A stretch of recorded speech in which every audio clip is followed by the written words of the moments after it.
दैवी तथा आसुरी स्वभाव।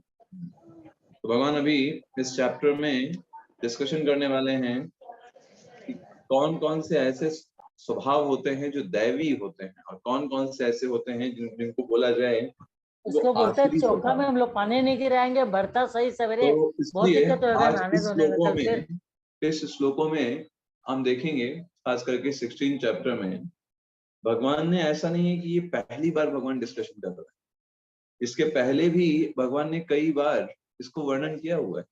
जैसे अगर चैप्टर 15 में देखें तो भगवान ने अश्वत्थ वृक्ष के बारे में बताया कि जो अश्वत्थ वृक्ष है वो किस प्रकार से एक हमने समझा था कि वो विकृत प्रतिबिंब है आध्यात्मिक जगत का।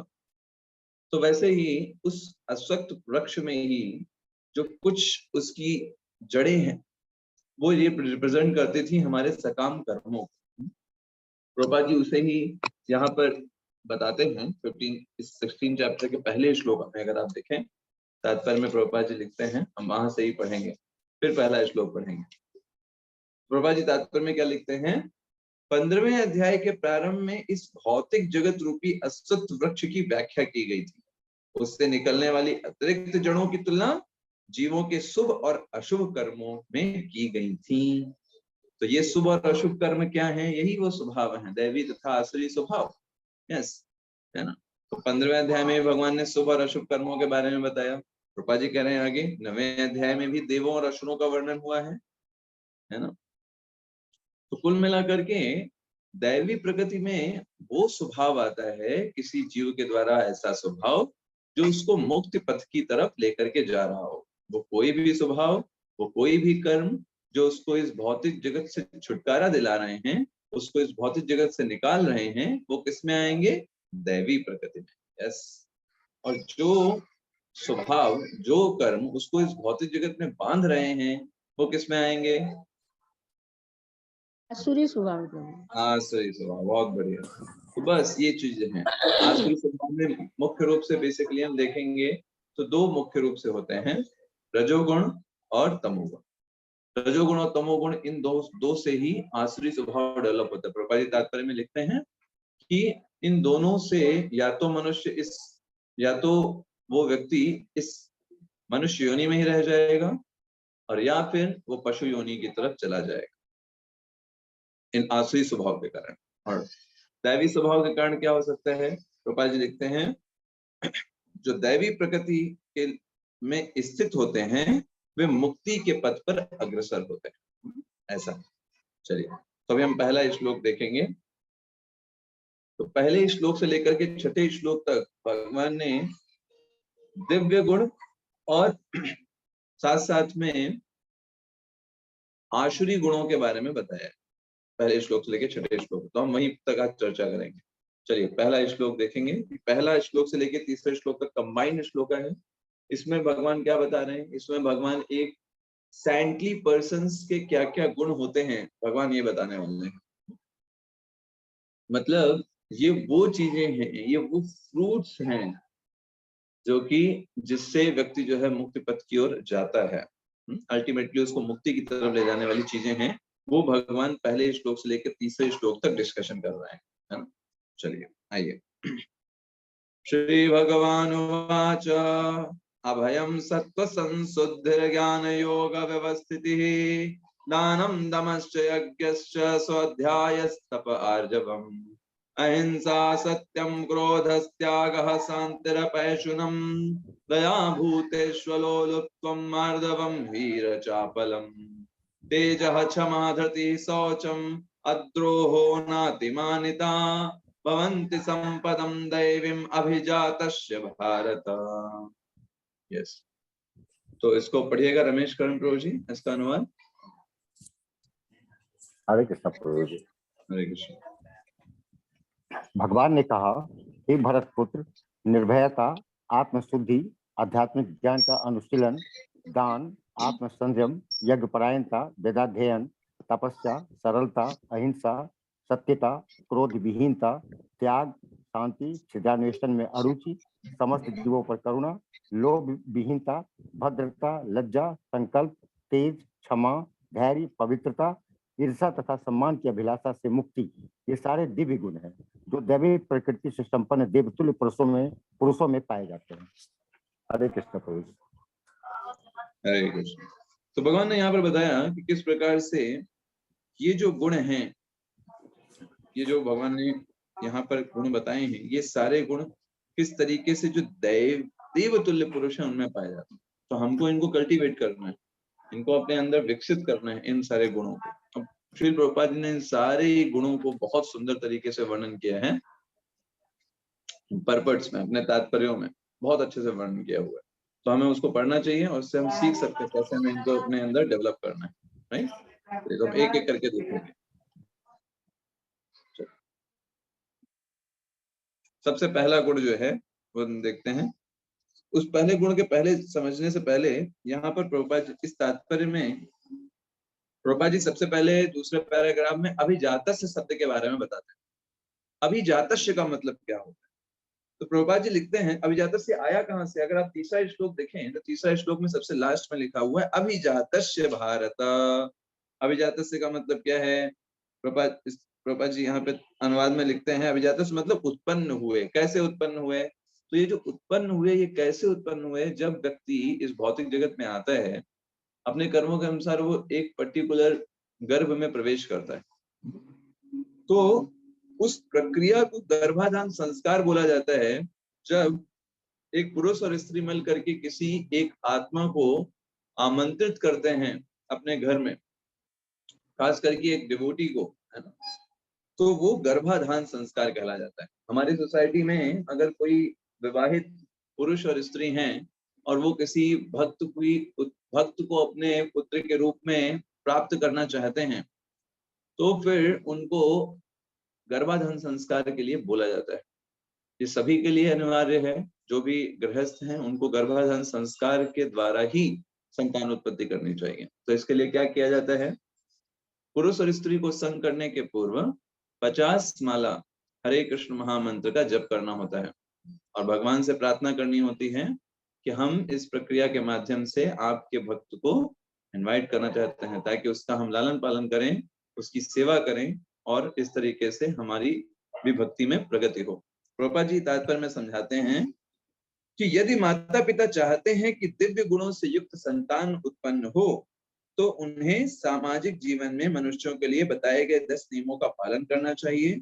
भगवत गीता में भी हम पहले पढ़ चुके हैं। अच्छी संतान उत्पन्न करने के लिए निमित्त मैथुन जीवन साक्षात श्री कृष्ण है।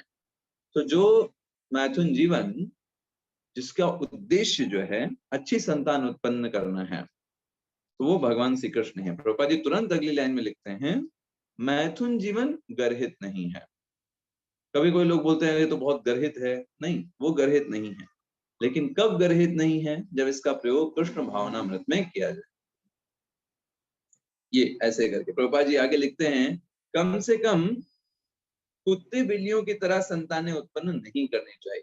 फिर अंतर क्या रह जाएगा कि हम मनुष्य जीवन में हैं, है ना, और वो कुत्ते बिल्ली के जीवन में है, तो क्या अंतर रह गया अगर आप इसी तरीके से चीजें कर रहे हैं। तो अब आगे प्रभुपाद जी बताते हैं अगले पैराग्राफ में वर्णाश्रम धर्म के बारे में कि देखिए पूरे जो वर्णाश्रम धर्म है, 4 वर्ण है, 4 आश्रम है। 4 वर्ण ब्राह्मण, क्षत्रिय, वैश्य, शूद्र और 4 आश्रम ब्रह्मचर्य, गृहस्थ, वानप्रस्थ और सन्यासी। हर जो वर्ण और आश्रम है ये गुणों के आधार पर विभाजित किए गए, जन्म के आधार पर नहीं। ऐसा नहीं कि ब्राह्मण के यहाँ ब्राह्मण ही होगा, क्षत्रिय के यहाँ क्षत्रिय ही होगा, वैश्य के यहाँ वैश्य ही होगा, ऐसा नहीं है। उनके गुणों के आधार पर विभाजन किया गया है।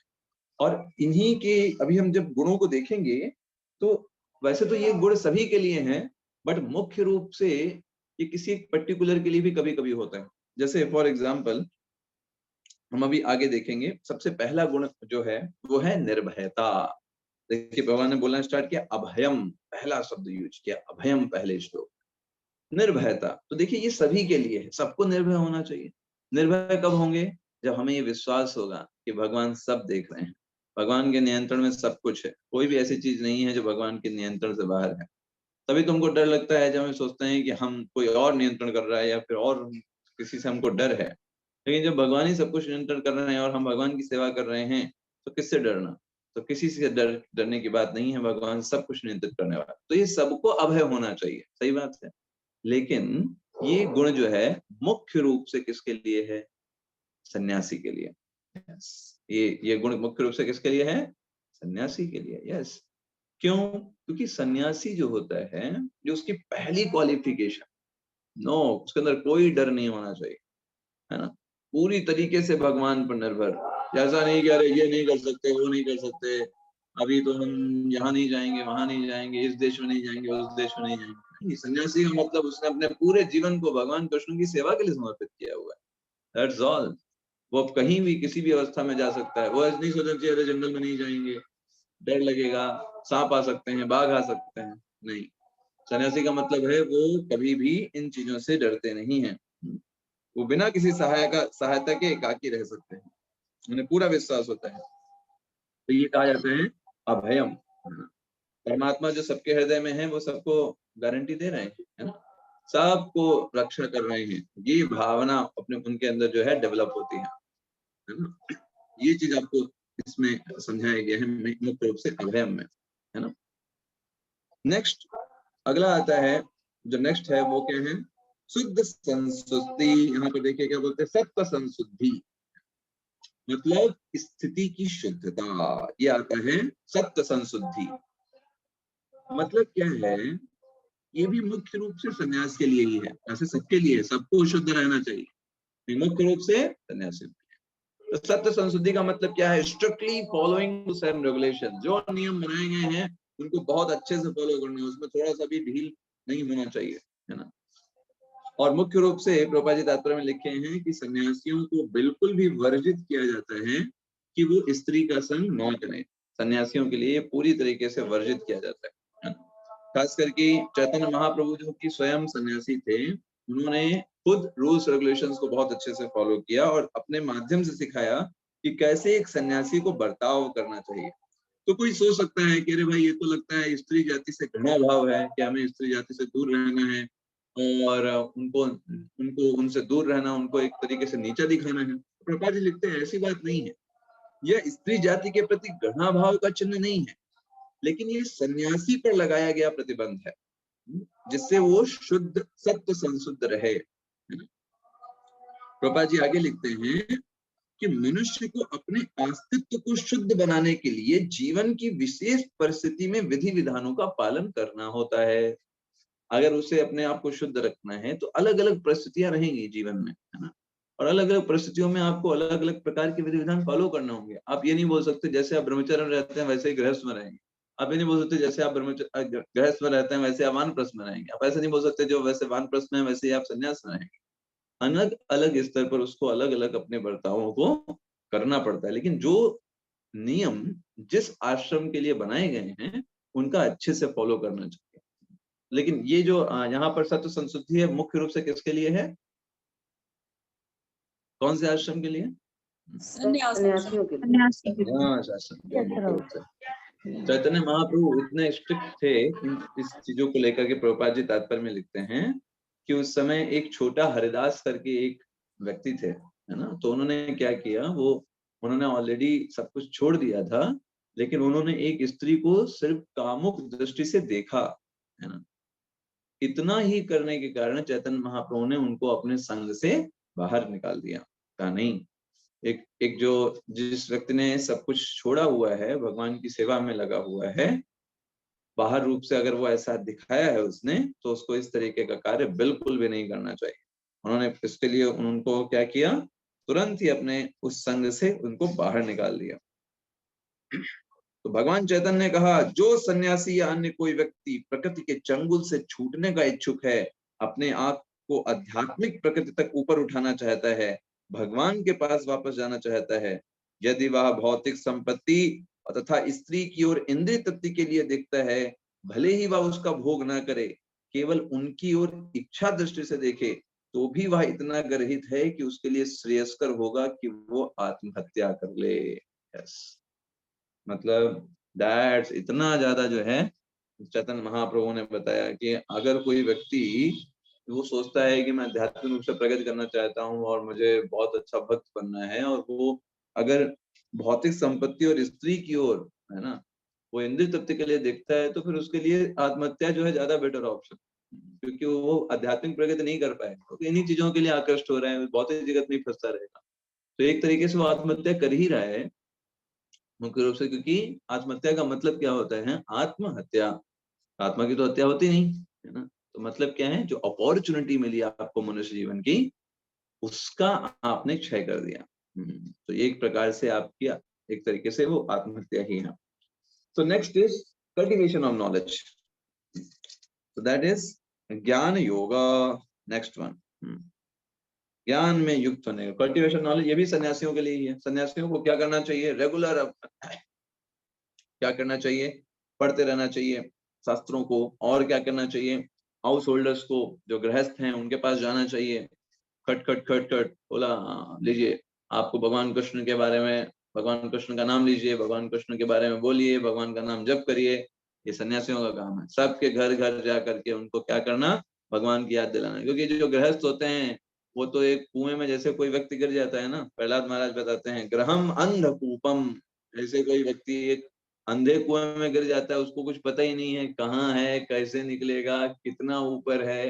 अंधा कुआं बहुत भयानक होता है, आप में से पता नहीं कितने लोगों ने देखा हो, है ना। अंधा कुआं जो होता है, इतना उसमें पता ही नहीं चलता है कितना ऊपर है कितना नीचे है, आवाज भी बाहर नहीं पहुंचती है। तो ऐसे ही गृहस्थ का जीवन जो होता है, ग्रह मेधी का जीवन होता है, वो ऐसा ही होता है, पता ही नहीं है मुक्ति क्या है, भौतिक जगत क्या है, आध्यात्मिक जगत क्या है।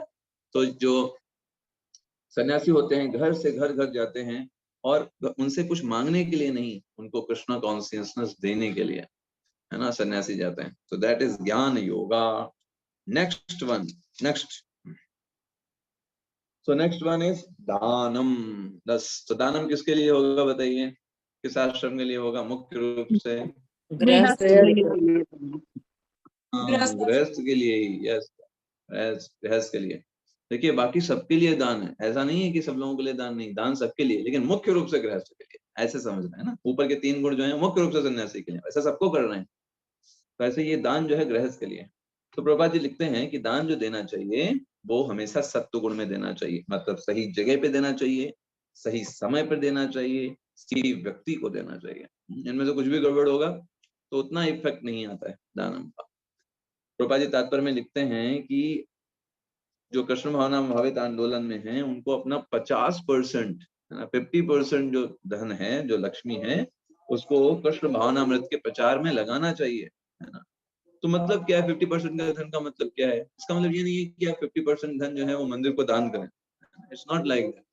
ये कुछ इस प्रकार से है कि आप अपने जीवन को इस प्रकार से ढालिए कि जो 50% जो आपका धन है उसको आप भगवान की सेवा में लगाइए, भगवान के प्रचार प्रसार में लगाइए। अपने घर को एक, है ना, आप डिवोटीज को बुलाइए और नए लोगों को बुलाइए, क्लासेस करवाइए, उसमें भी तो धन खर्च होगा।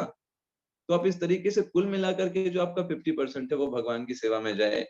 वो टेम्पल भी आप अच्छे से रेनोवेट करा सकते हैं, भगवान के लिए अच्छे से कपड़े, भगवान के लिए अच्छी ड्रेस, आपके घर में जो विग्रह हैं वो ला सकते हैं, और कुछ अमाउंट आप भगवान की सेवा में प्रत्येक महीने जो लोकल इस्कॉन सेंटर्स हैं वहां पर भी डोनेट कर सकते हैं नियमबद्ध तरीके से, ताकि भगवान की जो वहां पर सेवा है, वहां पर जो विग्रह हैं उनकी सेवाएं इतने अच्छे से जो होती हैं प्रत्येक दिन, उसमें भी सहयोग मिल सके। और वहां पर वो लोग जो मिशन के लिए निकलते हैं लोगों को कृष्ण महानामृत का को देने के लिए, उनको सहयोग प्राप्त हो सके। तो लोकल इस्कॉन टेम्पल्स जो हैं, हम जिस भी शहर में हैं वहां पर भी हमको सपोर्ट करना चाहिए, और साथ साथ में अपने घर को भी मंदिर बनाना है और वहां से भी लोगों को जोड़ना, अपना पूरा प्रयास करना चाहिए। तो ये भी एक गृहस्थ के लिए दान हो गया। जो कोई चैरिटी या कोई दान जो है वो रजोगुण और तमोगुण में दिया जाता है, उसका कोई मतलब नहीं है, वेस्ट ऑफ टाइम, क्योंकि वो दान का महत्व नहीं रहता। लेकिन जब दान होता है भगवान की सेवा के लिए, कोई ऐसा पॉपुलैरिटी के लिए नहीं, हमारा नाम होगा, हमको लोग जानेंगे कि बहुत बड़े दानी हैं, सम्मान करेंगे, जब हम मंदिर जाएंगे बोलेंगे अरे प्रभु जी या माता जी तो इतना दान देते हैं मंदिर में, इनको थोड़ा रिस्पेक्ट मिले, ये सोच करके हम जाएंगे, तो फिर वो सही नहीं है।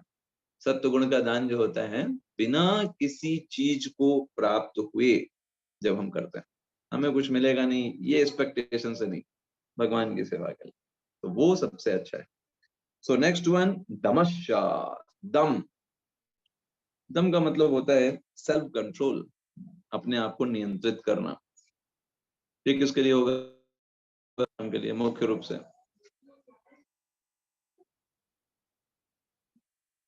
गृहस्थ के लिए ही होगा। यस, ये भी गृहस्थ के लिए सेल्फ कंट्रोल है ना। तो सेल्फ कंट्रोल का मतलब क्या होता है? देखिए कैसे है, ब्रह्मचर्य, वानप्रस्थ और सन्यासी, इन तीन अवस्थाओं में व्यक्ति को जो है, जो अपोजिट सेक्स है उससे दूर ही रहना होता है।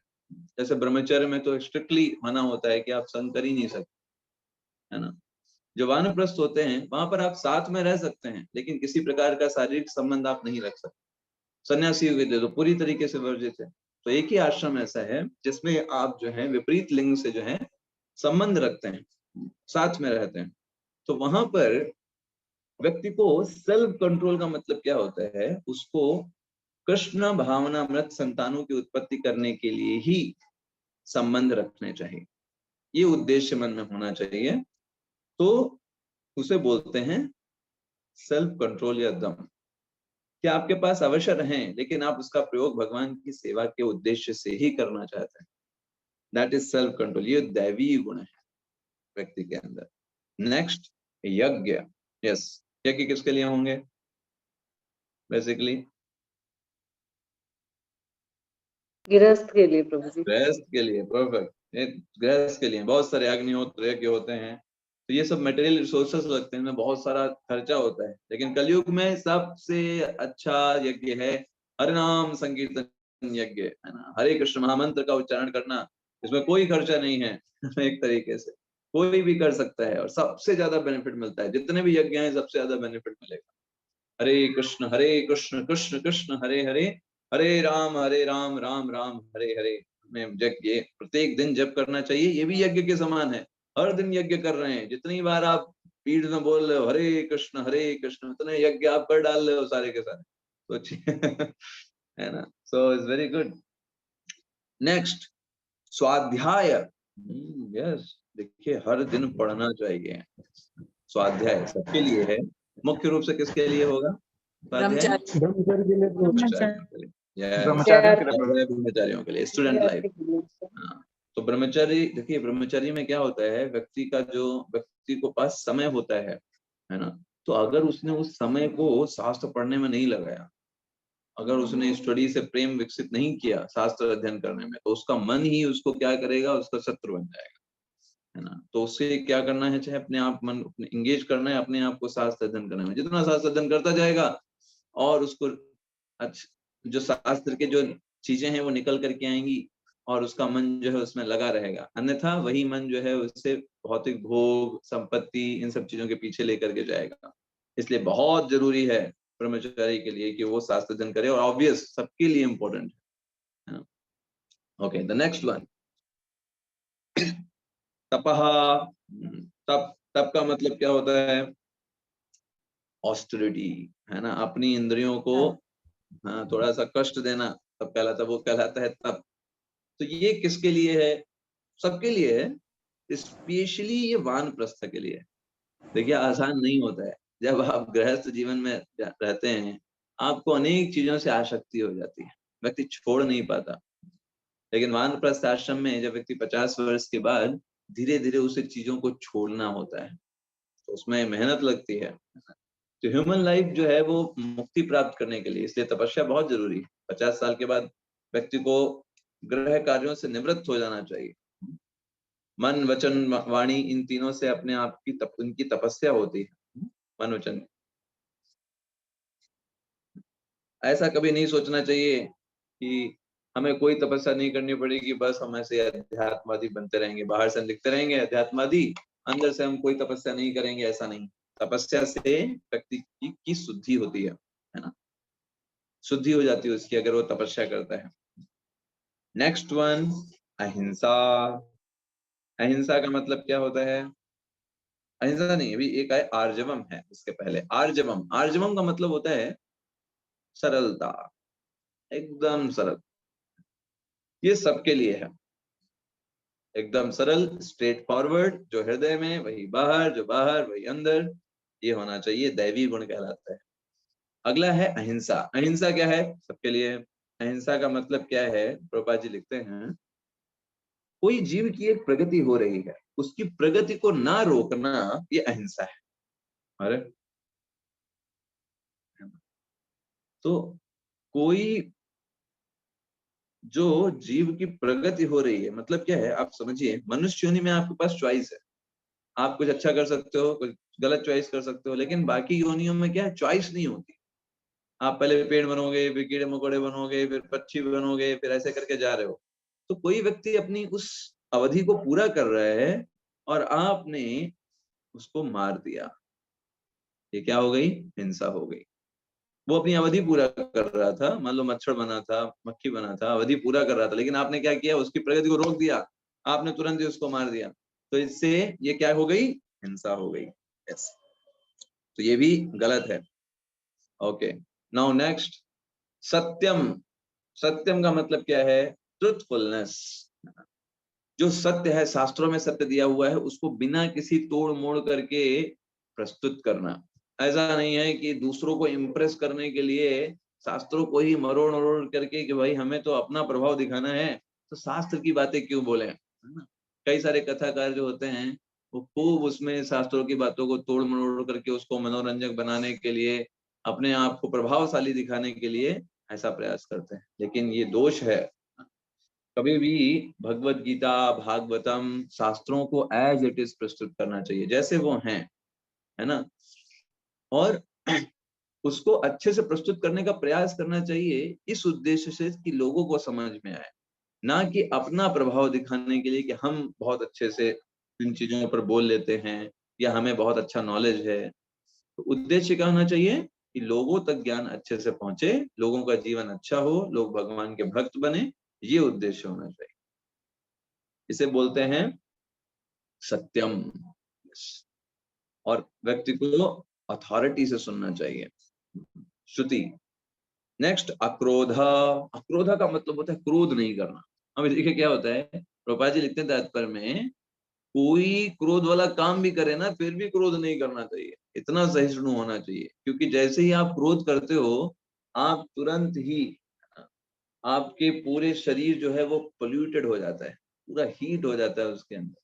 और उस कारण से जो एंगर को बोला भी जाता है कि जो एंगर जो है वो पैशन, और पैशन का मतलब रजोगुण, और लस्ट मतलब काम, इन दोनों का प्रोडक्ट है, उससे ही एंगर आता है।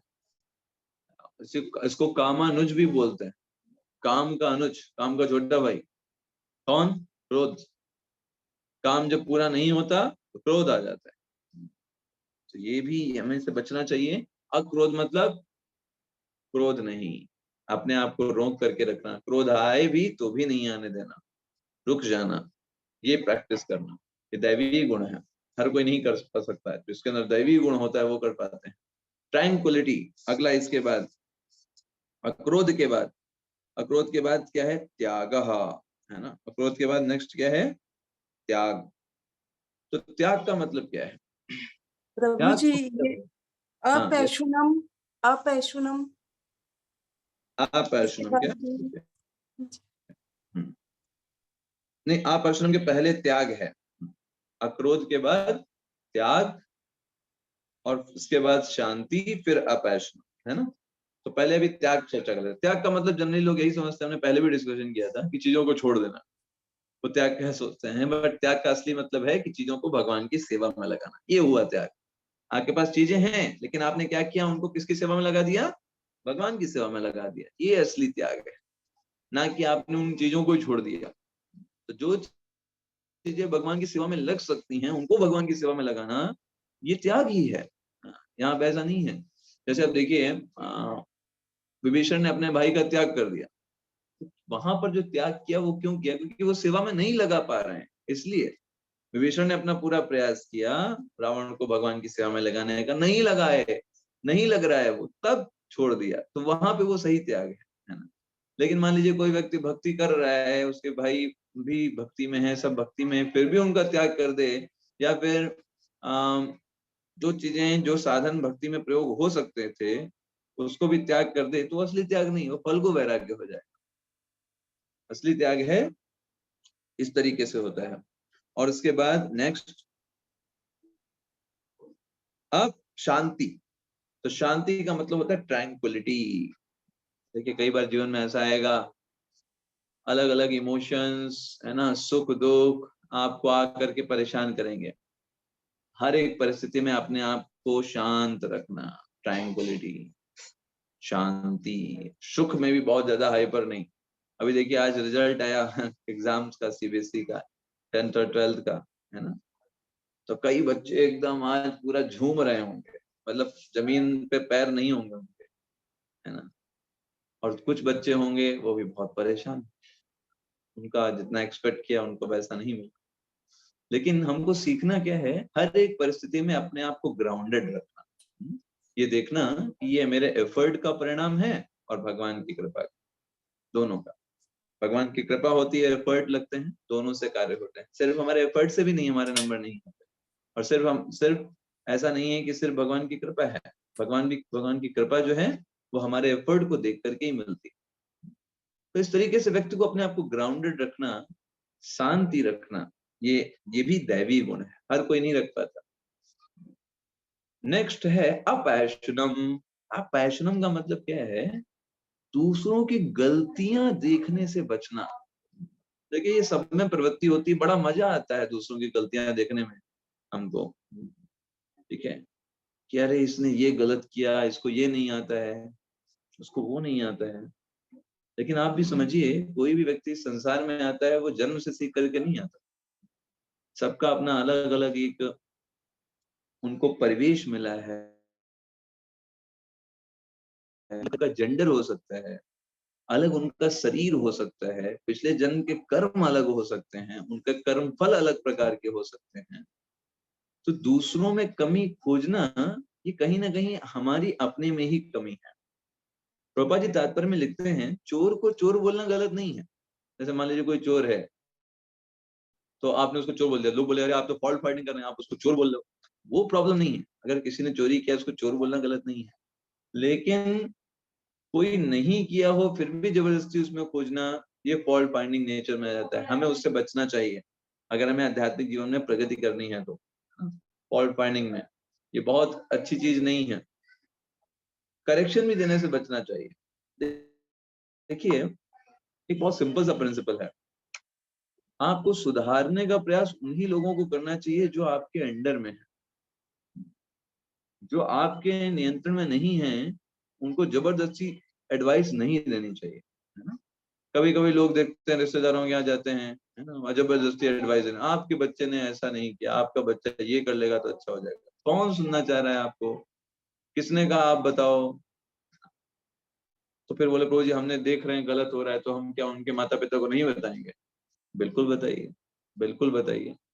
अगर आप देख रहे हैं कुछ गलत हो रहा है तो आपको एक प्रॉपर चैनल के थ्रू बताना होगा, ये समझना होगा कि किस प्रकार से वो जो बात आप बोल रहे हो वो उस व्यक्ति के पास पहुंच भी जाए, और ये भी रहे कि आपने ये बात जो है वो इस नजरिए से की है ताकि आप उस व्यक्ति को ऊपर उठाना चाहते हैं, ना कि उसका मजाक बनाना। गलतियां खोजना एक बात है, सही व्यक्ति को बताना दूसरी बात है। आपने किसी व्यक्ति में गलती देखी, आप उसको एडवाइस नहीं दे सकते। इवन फॉर अ डिवोटी, आपने किसी डिवोटी को देखा कि भाई ये व्यक्ति कुछ गलत कर रहा है, यू कैन नॉट से राइट डायरेक्टली उसके फ्रंट में जाके प्रभु जी आपने गलत कर रहे हो, माता जी आप ये गलत कर रहे हो, नहीं।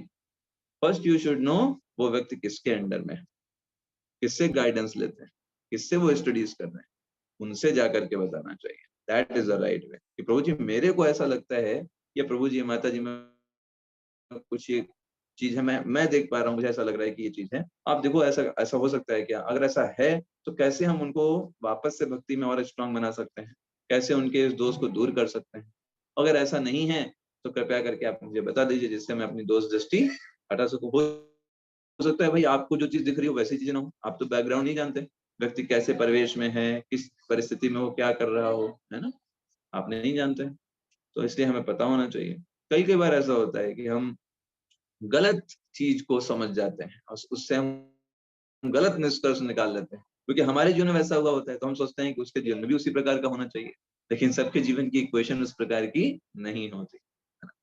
Yes that's the thing. तो जैसे मान लीजिए कोई व्यक्ति सुबह सुबह सुबह 4 बजे उठने की बात है, तो अगर मान लीजिए हम 4 बजे रोज उठ जा रहे हैं तो हम सोचे सबको 4 बजे रोज उठना चाहिए। लेकिन मान लीजिए कोई दिन भर का थका हुआ रात को 9-10 बजे आता है ना, थोड़ा देर वो प्रसाद लेता है, 10:30-11 बज जाते हैं, फिर हम उससे एक्सपेक्ट करें कि वो 4 बजे उठ जाए, तो फिर हर दिन, ये तो गलत एक्सपेक्टेशन है ना।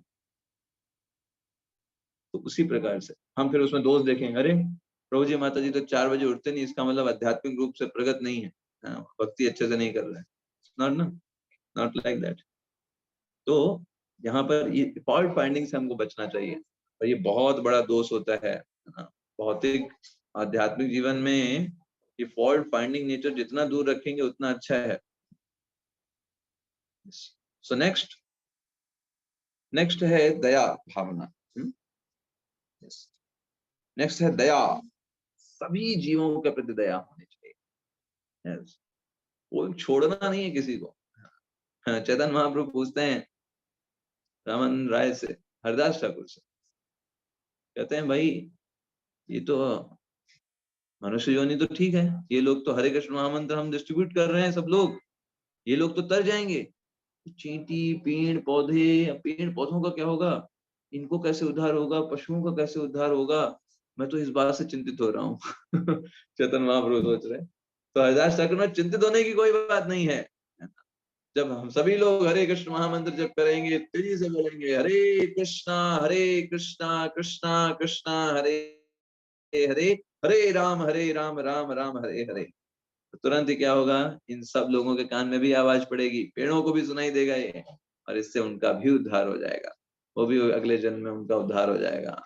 चैतन्य महाप्रभु बहुत प्रसन्न हो गए हरदास ठाकुर के ऊपर, कहा कि देखो आपने कितने अच्छे से सभी के फ्रीडम की बात की। तो देखिए सबके लिए कंपैशन रखें, क्यों किसी को छोड़ें, क्यों किसी व्यक्ति को छोड़ें, क्यों किसी, चाहे वो दूसरे धर्म का हो, दूसरी जाति का हो, दूसरे वर्ण का हो, पशु हो, सब तरीके से हमें प्रयास करना चाहिए उस तक भगवान का नाम पहुंचे।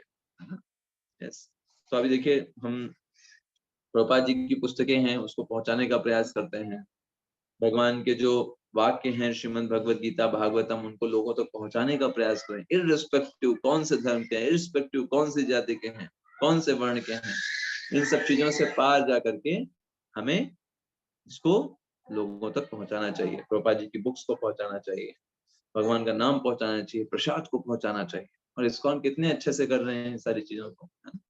That's the thing. नेक्स्ट, तो ये हो गया कंपैशन। नेक्स्ट इसके बाद है भूतेषु लोलुप्त्वम भूतेषु अलोलुप्त्वम, समस्त जीवों के प्रति लोभ से मुक्ति। यस, है ना, बहुत ज्यादा ग्रीडी होने से बचना चाहिए कि मैं बहुत ज्यादा इस सब कुछ इस भौतिक जगत में अर्जित कर लूं, उससे अपने आप को बचा करके रखना चाहिए। प्रभुपाद जी यहाँ पे लिखते हैं तात्पर्य में, यस, अक्रोध, हाँ, यस, ये जो ग्रीडीनेस होती है ये क्या करती है, ये आपको भौतिक जगत में और फंसा करके रखेगी, वो कभी पूरी नहीं होगी, ये ऐसा घड़ा है जो कभी नहीं भरता, है ना। आप जितना कमाओगे वो कमी है, जितना, क्योंकि देखिए कैसा होता है, व्यक्ति जितना धन अर्जित करने लगता है ना उसका वो लेवल बढ़ जाता है, वो उसी लेवल का सोचेगा। अभी अगर वो 60-70 हजार रुपए कमा रहा है तो मोबाइल भी सोचेगा मोबाइल भी हमारे पास 30-40 हजार का होना चाहिए। अगर भाई 20 हजार कमा रहा होता तो सोचेगा हाँ 4 हजार का मोबाइल भी चलेगा, बस कुछ हो जिससे काम हो जाए। लेकिन ज्यादा कमाएगा वो उस लेवल का सोचेगा, वो नीचे नहीं आ पाएगा। तो ये लोभ कभी नहीं कम होगा, इसलिए इससे फ्रीडम हो। नेक्स्ट,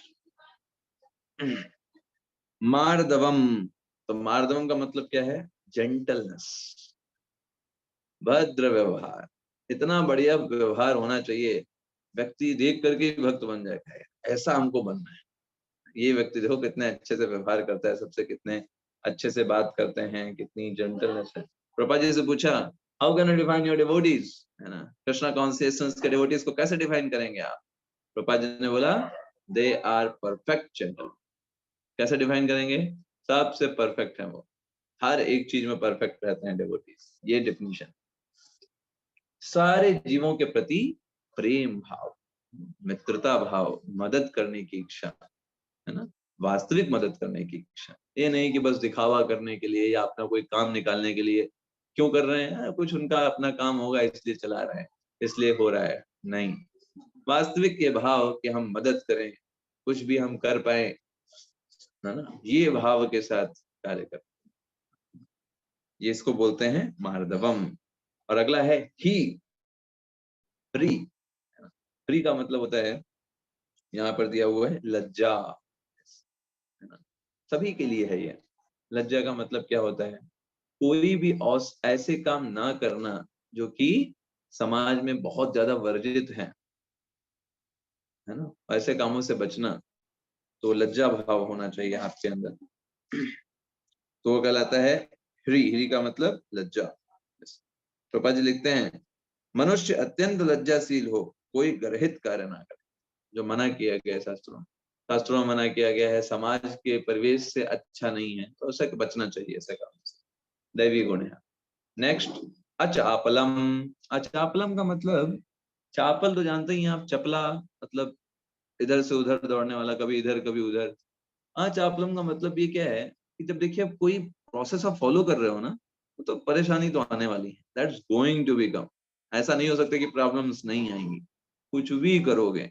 इवन भौतिक जगत की कुछ स्टडीज करते हैं, वहां पे भी कुछ ना कुछ, कभी बुखार आता है, कभी स्कूल में समस्याएं आती हैं, तो प्रॉब्लम्स आती हैं। लेकिन कैसे आप उस मार्ग को पकड़ करके रखे रहो, आप उससे भटको नहीं, अपने जो संकल्प शक्ति है उसको स्ट्रांग बना करके रखो, तो इसे कहते हैं अचापलम।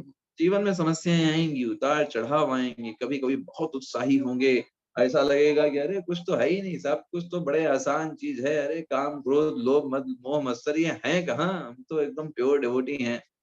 और कभी कभी ये काम क्रोध मद लोभ मोह मत्सर इतना हावी हो जाएंगे कि लगेगा अरे हम तो किसी प्रकार के भक्त हैं ही नहीं, हमसे तो बड़ा भक्त कोई नहीं संसार। तो कहने का आशय क्या है, ये जीवन के उतार चढ़ाव रहेंगे, लेकिन इन दोनों उतार चढ़ावों में हमेशा ये अपने आप को रखना कि मैं भगवान का दास हूँ, मुझे भगवान की सेवा करनी है, चाहे कुछ भी क्यों ना हो जाए। इसे कहते हैं आचापलम। यस। और ऐसा नहीं है कि जीवन में हमेशा स्टडीनेस रहती है, जीवन में हमेशा उतार चढ़ाव रहता है। कभी कभी बहुत उत्साह लगेगा, कभी कभी डिम हो जाएंगे, फिर उत्साह लगेगा, फिर डिम हो जाएंगे, कभी कोई उत्साह बहुत देर तक बना रहेगा, फिर डिम हो जाएंगे, फिर डिम भी वो बहुत देर तक बना रहेगा।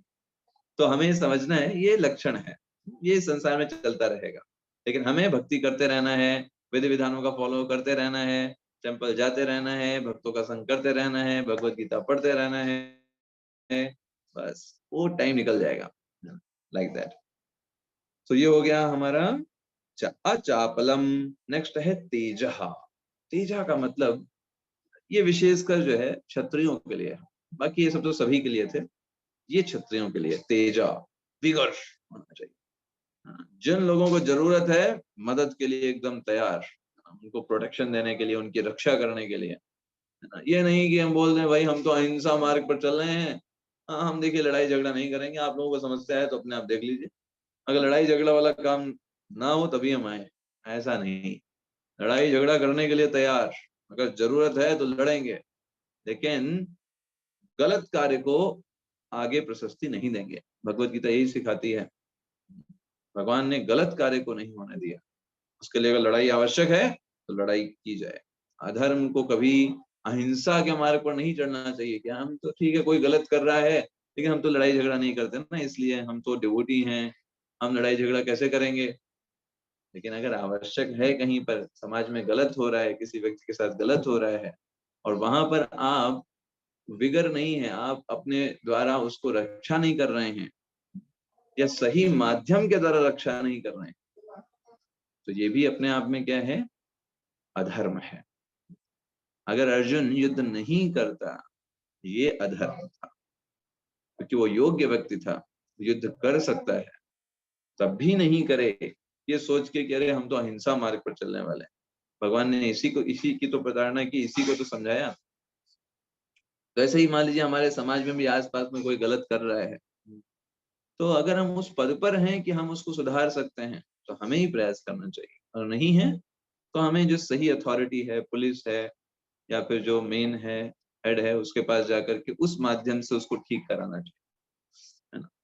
तो जो अथॉरिटी है हमेशा एक्शन उसके थ्रू ही लिया जाता है ना। आपको सेल्फ अथॉरिटी नहीं बनना चाहिए। मान लीजिए कहीं झगड़ा हो रहा है, आप ही जाकर के उसमें लड़ने लग गए जाकर, नहीं, तो आप अथॉरिटी नहीं, आप सुलझाने वाले नहीं, आपको एक प्रॉपर चैनल के थ्रू उसको ठीक करना चाहिए, ऐसा बताया जाता है।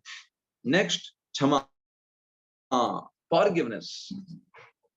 ये भी सबके लिए, सबको क्षमाशील होना चाहिए, लेकिन मुख्य रूप से ये क्षत्रियों के लिए, मुख्य रूप से। कुछ लोग थोड़ी बहुत गलती कर दें, माफ कर देना चाहिए। हमेशा ये नहीं सोचना चाहिए हर एक काम कोई व्यक्ति परफेक्ट करता है। क्या हम हमेशा एकदम परफेक्ट होते हैं क्या? नहीं।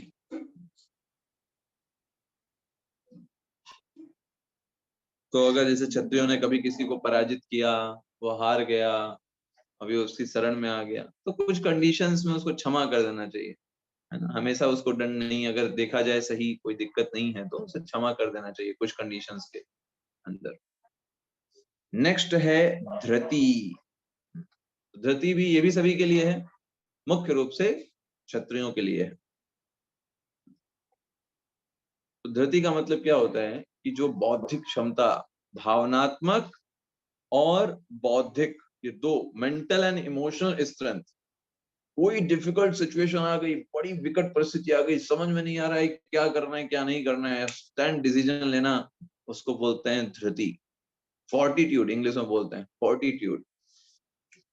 जब मुश्किल परिस्थितियां आ जाएं उसमें इंस्टेंट एक्शन लेकर के एकदम सही निर्णय लेना, ये कहलाता है धृति। यस। नेक्स्ट है शौचम। शौचम का मतलब है शुद्धता से, स्वच्छता से, और ये भी सभी के लिए, सबको स्वच्छ रहना चाहिए, शुद्ध रहना चाहिए, लेकिन मुख्य रूप से ये किसके लिए है? वैश्यों के लिए। मुख्य रूप से स्वच्छता किसके लिए है? वैश्यों के लिए। तो स्वच्छता का मतलब क्या है? दो प्रकार से स्वच्छता, इंटरनल प्योरनेस, है ना, इंटरनल क्लीननेस। आंतरिक रूप से क्लीननेस कैसे आएगी? चेतो दर्पण मार्जनम भव महादावाग्निर्वार्पणम, है ना। क्या करें? जब भगवान के नामों का जप करेंगे, हरे कृष्ण कृष्ण कृष्ण हरे हरे, हरे राम राम राम हरे हरे, वो जो भगवान के नाम होंगे वो हमारे कर्ण के माध्यम से हमारे हृदय में जितना मल है उसकी साफ सफाई करके निकाल देंगे, और ये तो उनका साइड प्रोडक्ट है, ये तो अपने आप ही हो जाएगा। प्लस साथ साथ में भगवान के प्रति प्रेम भी हम डेवलप करेंगे। That is the thing. दूसरा, एक्सटर्नल क्लीननेस भी हमको रखनी चाहिए। उसे सोचना चाहिए, अरे हम तो भक्त हैं, हम चाहे स्नान करें या ना करें क्या फर्क पड़ता है, भगवान का नाम तो कभी भी लिया जा सकता है। ऐसा नहीं सोचना चाहिए, है ना। आप कोई बीमार हैं, आप कुछ कार्य करने में असक्षम हैं, तो उसमें ये बोला गया है, इसको ऐसे ही नहीं लेना चाहिए चीपली कि चलो ठीक है सुबह उठ गए, भगवान का नाम तो कभी भी लिया जा सकता है, अभी नहाने का मन है नहीं, चलो ऐसे ही ले लेते हैं। बेहतर हो भगवान का नाम स्नान करके ले। अगर कोई समस्या है, कुछ प्रॉब्लम है, आपको जाड़ा लगा हुआ है, सर्दी लगी हुई है ना, या कोई बीमारी है, तो ठीक है, उस केस में आप तो कर सकते हैं, लेकिन उसको चीपली नहीं लेना चाहिए कि है सब कुछ है फिर भी पड़े हुए हैं, कौन निकले कौन जाए, चलो यहीं पे, है ना। या फिर जाड़ों में रजाई में पड़े हुए हैं, निकल सकते हैं, लेकिन कह रहे कौन रजाई से निकले, चलो यहीं पे चैंटिंग बैक कर ले, भगवान का नाम तो कहीं भी लिया जा सकता है। ऐसा नहीं होना चाहिए, निकल करके रजाई से स्नान करके एकदम बढ़िया से बैठ करके जब करना चाहिए, हरे कृष्ण कृष्ण कृष्ण हरे हरे, हरे राम राम राम हरे हरे। ऐसे करेंगे तो भगवान के नाम पर फोकस होगा। जितना फोकस होगा उतना आप जिस चीज को फोकस करते हो वो चीज वृद्धि हो जाती, वो चीज बढ़ जाती है। जब भगवान के नाम पे फोकस करेंगे भगवान से प्रीति बढ़ जाएगी। वरना आप रजाई के अंदर बैठ करके या फिर बिना स्नान किए आप कर तो रहे होंगे, लेकिन मन इधर उधर भागेगा, नींद आएगी, जमाई आएगी, तो उतना अच्छा नहीं हो पाएगा। सो नेक्स्ट, शौचम के बाद अगला क्या है? अद्रोहो। यस, ईर्ष्या से मुक्ति। ईर्ष्या का मतलब क्या होता है कि व्यक्ति को जब देखता है इस जगत में, अरे कोई व्यक्ति हमसे ज्यादा बढ़िया है ना, उसके पास ज्यादा धन है, हमसे ज्यादा नॉलेज है, हमसे ज्यादा उसके पास ऐश्वर्य है, तो वो उससे ईर्ष्या करने लगता है, सोचता है अरे इसके पास नहीं होना चाहिए, मेरे पास होना चाहिए। तो ये आध्यात्मिक जीवन में आप समस्त प्रकार के अनर्थों को लगा सकते हो, ईर्ष्या को नहीं लगा सकते। ईर्ष्या एक ऐसा अनर्थ है जिसको भगवान की सेवा में नहीं लगाया जा सकता, क्योंकि इसमें यही वो कारण है जिसमें हम भौतिक जगत में आए हुए हैं, भगवान से ईर्ष्या करके कि भगवान को ही सेवा क्यों मिले, मैं सेवा लूंगा, इसी कारण से इस भौतिक जगत में आया हूँ। सो ईर्ष्या को हमें पूरी तरीके से खत्म ही करना होता है, इसको आप मोल्ड नहीं कर सकते, है ना। बाकी सबको मोल्ड कर सकते हो, काम क्रोध मतलब इनको मोल्ड किया जा सकता है ना? भगवान की सेवा में लगाया जा सकता है, क्रोध को भगवान की सेवा में लगा सकते हैं। कोई भगवान के बारे में गलत बोल रहा हो, भक्तों के बारे में गलत बोल रहा हो, उस पर क्रोधित हो जाए, क्रोध था लेकिन आपने उसको सही डायरेक्शन में लगा दिया। लेकिन ईर्ष्या को आप कहीं सही डायरेक्शन में नहीं लगा सकते, इसलिए ईर्ष्या को पूरी तरीके से हटाना ही होगा। एंड उसके बाद ईर्ष्या के बाद यहाँ पर अद्रोह के बाद न अतिमानिता। यस, न अतिमानिता ये सबसे लास्ट है, ये भी सबके लिए है। अपने आप को मान देने की इच्छा, मान लेने की इच्छा नहीं होना, बहुत ज्यादा इच्छा कि हमें मान मिले, सब हमको बोलें, हमें प्रणाम करें, ये इच्छा मन में होना ये बहुत गलत है। स्पेशली ये जो क्वालिटी है वो शूद्रों के लिए बोला गया है। हमें हमेशा दूसरों की रिस्पेक्ट करने के बारे में सोचना चाहिए, है ना, रिस्पेक्ट लेने के बारे में नहीं सोचना चाहिए। चैतन्य महाप्रभु बोलते हैं तीसरे स्टैंजा में कि हमें क्या होना चाहिए, अमानिना मान देना कीर्तनीय सदा है, कभी मान की अभिलाषा नहीं होनी चाहिए, है ना।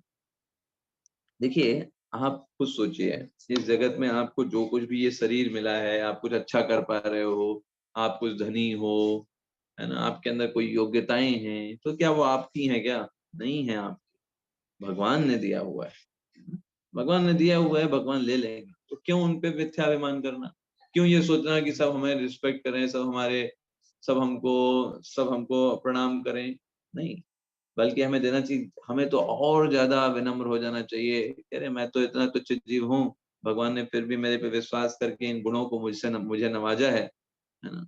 तो अभी ये गुण मैं कैसे भगवान की सेवा में लगा पाऊं, और कैसे मैं विनम्र रहूं कि भगवान के दिए हुए गुण हैं, आशीर्वाद के रूप में इसको लूं और भगवान की सेवा में लगाऊं, ना कि उनको मिल गए, बहुत अच्छा इंटेलिजेंट दिमाग पा गए, बहुत बढ़िया, बहुत बढ़िया उसके कारण से आपको चीजें मिल गई, आपके मार्क्स अच्छे आ गए, तो हम वहां पर बहुत ज्यादा गर्वित हो जाएं, मैंने किया, मेरे हैं, ऐसे करके हो जाए। लेकिन हम खुद सोचिए, चाहे आइंस्टीन जैसे बड़े बड़े दिमाग वाले वैज्ञानिक ही क्यों ना हो, क्या उनके पास जो बुद्धि है, क्या उसका निर्माण उन्होंने किया था? बताइए, नहीं ना।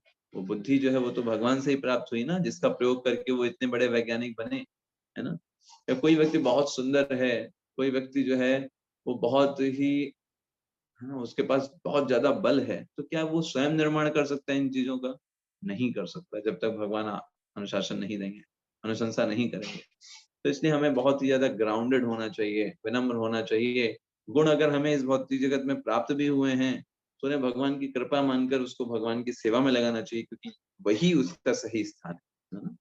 तो आज हम यहीं तक करेंगे। हमने अभी तक 26 दिव्य गुणों के बारे में चर्चाएं की, इनको दिव्य गुण बोले जाते हैं।